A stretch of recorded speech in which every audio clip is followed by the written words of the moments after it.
Yo, what up guys, I'm Sammy and welcome back to the Soul Drop, and this is my performance review of Giannis's brand new signature shoe with Nike, the Giannis Freak 6. So this shoe used to be called the Zoom Freaks, right? The Zoom Freak 1, the Zoom Freak 2, 3, 4, but starting with the 5, they changed it to the Giannis Freak, which is kind of weird.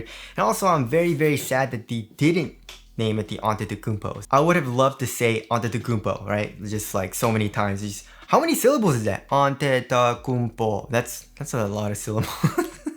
But yeah, this shoe retails for 100, or actually this colorway retails for 150 bucks. It's a tribute to his father. And the rose colorway, these roses, it looks really nice, right? But the general release pairs, like the other colorways that are out, it retails for 140 bucks, which is awesome. It's the same exact price as the Freak 5. But yeah, as far as like the overall shoe and how it feels, like 140, 150 bucks, I feel like is a little bit too much for the quality and also for the tech that you're getting. But it's Nike, you know what I mean? So I mean, they're the big dogs, they're like the main company, so they can do what they want with their prices and it'll probably sell. But there are better options out there for the price right off the bat, right?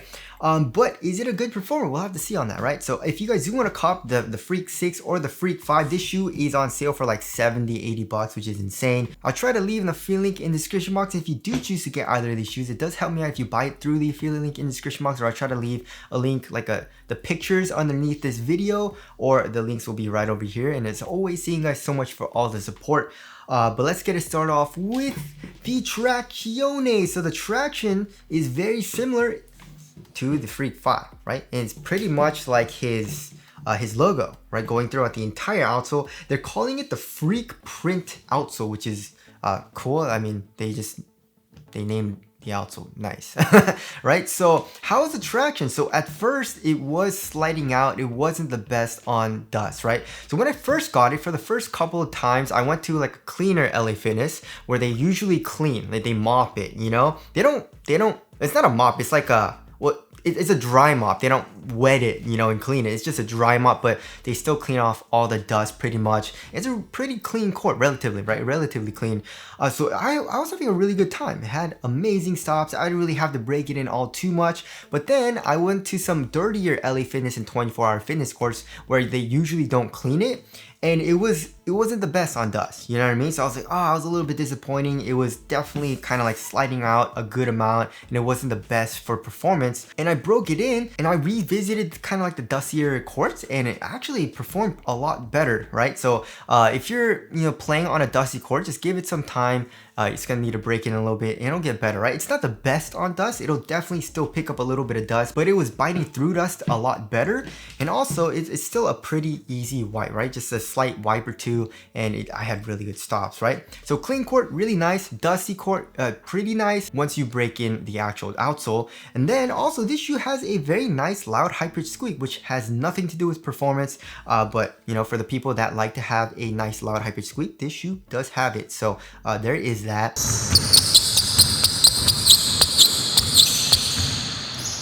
Also for durability, you should be okay. The rubber isn't super soft, but it's also not super hard, right? And the grooves are on the thinner side of things. So I definitely feel like it might rip off, especially where the highway areas are, you know what I mean? So just be careful on outdoor courts. But I feel like you should be okay, right? So yeah, the traction was pretty dang nice, and I enjoyed this shoe overall because of it. And now moving on to the heel to toe transition, pretty dang smooth, right? So here in the heel, we have a very nice kind of like compression, so it feels smooth here. And then coming here into the forefoot, we have a nice kind of curved shape a little bit, you know what I mean? But it is overall a little bit flatter than other shoes that I've been playing, right? So first, for example, like the Currys, right? So of course I was playing the Curry 12s, and then I was also testing these as well. And then the Curry 12s have a very exaggerated shape, right? So if I put a little bit of kind of weight in the forefoot, I just went right on my toes, and it just felt a little bit better for shooting for that kind of like curved shape, right? Because you kind of, or for me at least, you want to be a little bit more on your toes when you're shooting. But with this flatter shape, I kind of needed to get used to it. You know what I mean? So it still has a nice little rocker shape, but it's not as pronounced as some of the other shoes. So it's still pretty nice though. You know what I mean? It's just more of a flatter shape. And also here in the forefoot, we have a good amount of flex. And here in the midfoot, doesn't really flex at all. It seems like there is a midfoot chain plate. So overall, heel to toe transition is smooth. It's not super kind of springy, but it has a little bit of a spring back to it. So there is the heel to toe transition. Now moving on to the cushioning setup. So the cushioning setup's pretty nice, but I mean, for $150 or $140, I guess retail, I definitely would say they need to up the cushion a little bit, right? So for the foam, they're using Cushlon 2.0 foam, and it's pretty nice. There's a nice little compression here in the heel, and it definitely is a huge upgrade from like the older Nike shoes, you know what I mean? So like for example, like the Kyries and the PGs, like the earlier models had really crappy cushion, especially here in the heel. Like it was super duper stiff with the Phylon. You guys remember that? I definitely like how Nike's using Cushlon for a lot of their midsoles now. So that feels nice here, right? It's soft. It's not bouncy, however, it's just more soft. It has a little bit of compression, you know? And I would say overall impact protection is okay. I give it like a 6 or 7 out of 10. It's not the best, obviously, but it didn't really hurt my feet that much either. Even on hard impacts, I was okay, right? So the heel strikes was okay. Here in the forefoot, it's also okay too. It's not the best, but core feel is pretty good. I would say it's like a little bit better than average. And also there is a little bit of an offset, you know, the heel is a little bit higher than the forefoot. And also there is a forefoot zoom unit, and literally this is like the setup that like all cheaper shoes have been using. You know what I mean? Like since, I don't know, the Kyries, the PGs, what other shoes? The Jaws, you know what I mean? It's just like they all use it, and it's like it's been used since like the $110 price range, and this is going up to like $140, and it's still using the same kind of like cushioning setup, I guess, besides like the Cushlon, you know? But is that worth $30 more? I don't think so, you know? So I definitely feel like they should upgrade the cushion somehow. It's still kind of nice, you know, there's a nice little bounce, a little bit of compression in the forefoot, but you know, I mean, maybe Zoom Turbo, that'd be awesome, you know what I mean? But for a little bit more money, you can get the KD17, or I guess the KD16s, which have a little bit better cushion. But anyways, yeah, it's okay, you know. For a guard, I feel like it's adequate. It's pretty nice. It has good core feel, adequate impact protection. Step and comfort is pretty stiff, however, especially in the heel. It's not that nice. When you look at the insole, it's just a regular Ortholite insole, and underneath that we have a regular strobo board, especially here in the heel, and it is pretty stiff. So step and comfort and underfoot cushioning isn't that nice. Besides kind of like the forefoot, like the little bit of area in the forefoot that has that zoom unit is kind of nice, but other than that, step and comfort isn't that great. So it's just an okay cushioning setup, and it feels pretty much the exact same as the Freak 5. So there's that. Moving on to the upper. So the upper, they are using a mono mesh material, and in my first impressions, I was saying that it didn't really feel super supportive. And yeah, I mean, it definitely doesn't feel super supportive, but it was adequate for me, which we'll get into in support. But it's a really freaking thin material, right? So here on the laterals and also on the medial side, it's not glued down at all. So you just press it, look at that, it just goes in. Look at that, it's just super duper freaking soft. And then here, like on top of your toes, there is like an underlaying fused material, which does stiffen up the upper just a tiny bit. But look at it, look at this. Look at how freaking thin it is. So it conforms your foot really well here in the forefoot. It's thin and also very, very comfortable because it conforms your foot very well, but it does lack on support a little bit, right? And here in the midfoot, it gets a little bit more supported because they are adding this kind of like synthetic leather overlays, kind of like over the eyelets, and also here on the medial side, and also here on top of the heel as well. So here in the midfoot, it does get a little bit more supportive, but not as supportive as something like the Dawn Issue 6 with that kind of like thicker TPU piece, right? And then for the tongue, we have a pretty like minimal padding. It's actually not that cozy, which kind of sucks, because that's what I really liked about the Zoom Freak 1 and 2, and I believe the 3 as well, right? It had very, very good padding for the tongue. It's also a half booty construction tongue, giving you a better overall one-to-one fit. And then here in the ankle area, we have like an average amount of padding. You know what I mean? Here on the sides, we have a little bit, and then in the back of the heel a little bit as well, which does feel kind of cozy, but not super duper nice, you know? So the overall quality for the mono mesh, it feels okay, you know what I mean?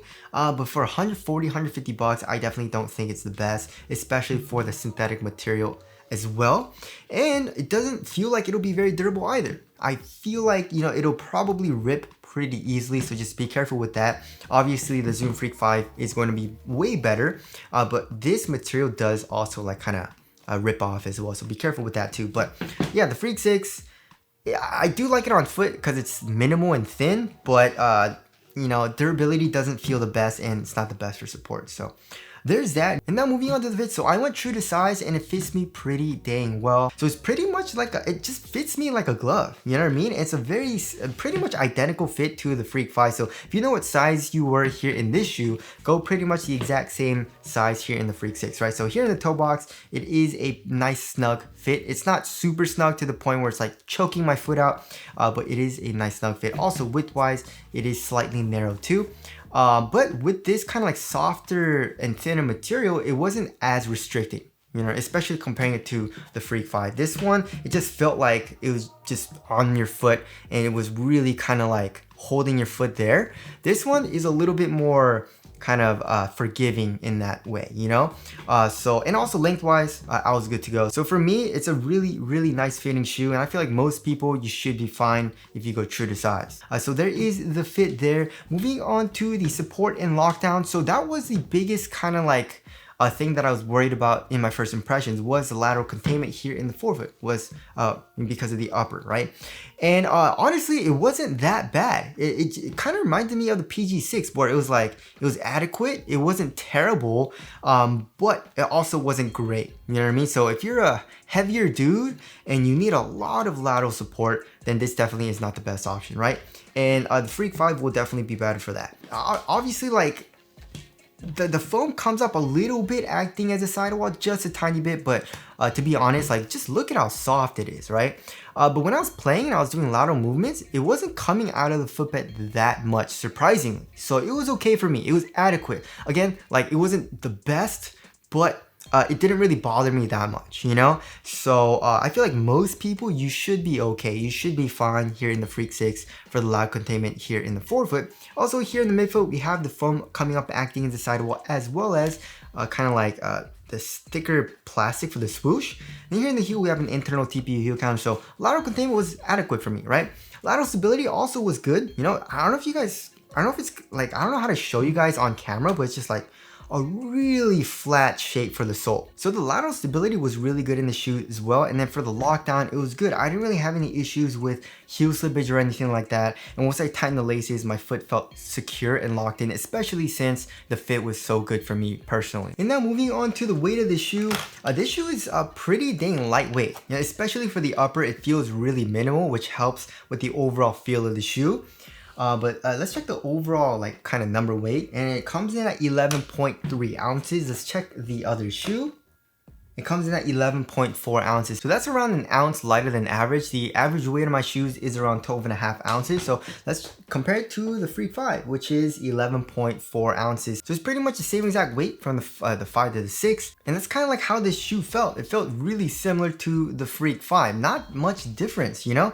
So yeah, the traction, very good for both of the shoes. The cushion also is very similar, right? We have a nice little compression here in the heel in the 5. The 6, also a nice little compression. Although it is caged, it still has a little bit of compression. Forefoot zoominess in both of the shoes, you know. And also for the upper is the only thing that's different in how it feels here in the toe box. You know what I mean? Like the 5, it just feels a little bit more, it's not as stretchy, it's not as thin, it just feels a little bit more, it feels a lot more supportive here in the toe box. And also the upper does feel a lot more supportive too here in the Freak 5. The Freak 6, it just feels, it's adequate for support, but it feels a lot thinner and a little bit more, I guess like you could say a little bit more comfortable in the way of like it's a thinner material that conforms your foot a little bit better, you know? But other than that, it's a really similar feeling shoe. You know what I mean? And also the fit is very similar too. So, and also like when I was playing, I feel pretty dang quick. You know what I mean? Like the traction felt good. I didn't really have any lag in any aspects of the shoe, you know, like besides, I guess, the lateral containment, which wasn't terrible. Like I said, it was adequate. Like the cushion is pretty low to the ground and overall pretty responsive. And the traction was really good. So there is the weight there. Moving on to the ventilation. Ventilation is pretty dang good, right? Especially through this mono mesh material on the lateral and medial sides. We have pretty good airflow, and it's a really thin upper, and also through kind of like the mesh material for the tongue, we have very good airflow. So the ventilation is really nice, and it's also better than the Freak 5.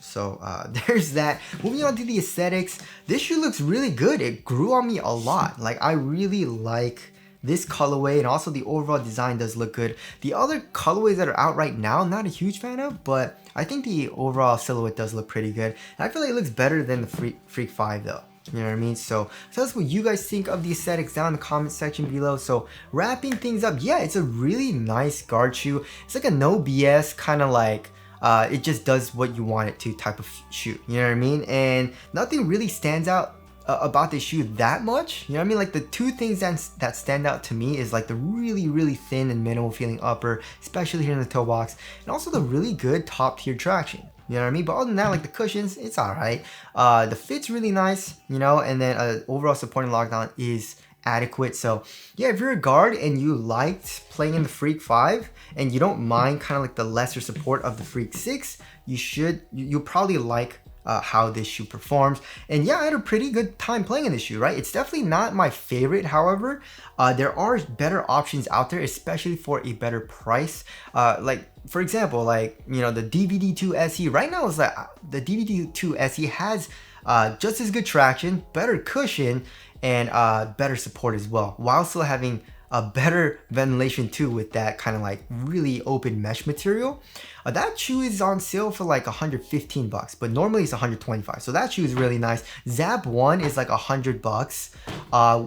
With like the shipping, it's like 120 bucks, you know, but the cushion is better in that shoe. The Big 3 5.0 Quick Pro, you know, that shoe is better. The Dawn Issue 6 is better, you know what I mean? It's a little bit cheaper too. It's 120 bucks. The AE1 Low is like 110, 120 bucks. And that shoe is better, or those shoes are better than the Freak 6, right? So, or just a tiny bit better, I guess, for the overall support of the upper and also for the cushion, but it is cheaper, right? So, I mean, yeah, I mean, I'm not saying it's a bad shoe. It's a nice shoe, right? But for the price and also for the overall quality of the upper and also the tech that you're getting for 140 bucks, 150 bucks, not the best. And like I said, there are better options for a better price, but if you do want this shoe because, I don't know, you like Giannis or you like the way it looks, then you'll still have a very good time. And this will definitely be in my rotation kind of loosely. It's definitely not a terrible shoe or a bad shoe at all. And like I said, I did enjoy playing it. But you know, it's not justified in the price and tech. So anyways, that about concludes my performance review of the Giannis Freak 6. And also, what's the overall better performer? I would say the Freak 5, because everything is pretty much the exact same. Also, the weight is pretty much the exact same. It's a little bit heavier for the shoe, but not that much, but it has better support, of course, right? And also the durability is better too. So anyways, that about wraps it up. Again, if you guys want to cop either of these shoes, I'll try to leave them in the free link in the description box, but that's it. Thank you guys for watching, and I'll see you guys in the next one.